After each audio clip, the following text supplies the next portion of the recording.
Хурасан күншығыс не болмаса күн шығатын жер деген мағына білдіреді парсы тіліне алған кезде. Ал уилаяту Хурасан, яғни Хурасан өлкесі, Хурасан аймағы деген мағынаны білдіреді.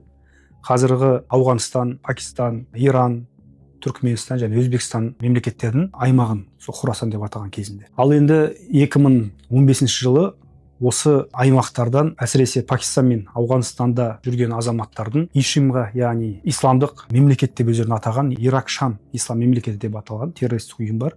Сол ұйымға бір бөлігі болып аталатын уилаят Хурасан деген 2015 жылы ұйым пайда болады. Олардың негізгі мақсаты осы қазіргі кездегі бұрынғы, яғни атауы Хурасан жеріндегі, яғни жоғарыда аталған мемлекеттердің аймағында өздерінің діни сенімдеріне сай әртүрлі іс-әрекеттер жасау.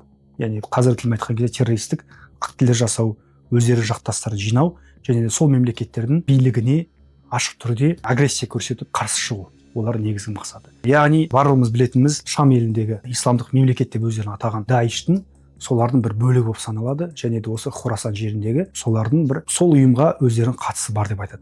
Және де әсіресе Ауғанстанда өте көптеген терактылар, тіпті биылдың өзінде 2026 жылы Ауғанстанда үлкен бір жарылған теракт болды. Соны ашық түрде уилаят Хурасан өкілдері біз соны жасаған, біз деп өздері мойындаған болады. Сондықтан да көптеген елдерде бұл уилаят Хурасан деген ұйым террористік ұйым болып саналады, тыйым салынған және де олардың негізі ишим, яғни Ирак-Шам ислам мемлекеті, соның идеологиясына негізделген. Сондықтан да біз де өзіміздің елімізде Қазақстанда бұл ұйымды насихаттауға, не болмаса осы ұйымның аудио-видеоларын таратуына тікелей қарсымыз және де осыған жақтастарын, не болмаса осыған қатысты материалдарды таратпауға, қарамауға, көрмеуге, лайк баспауға және де бұған ұқсас діни уағызда насихаттарды тыңдамауға шақырамыз.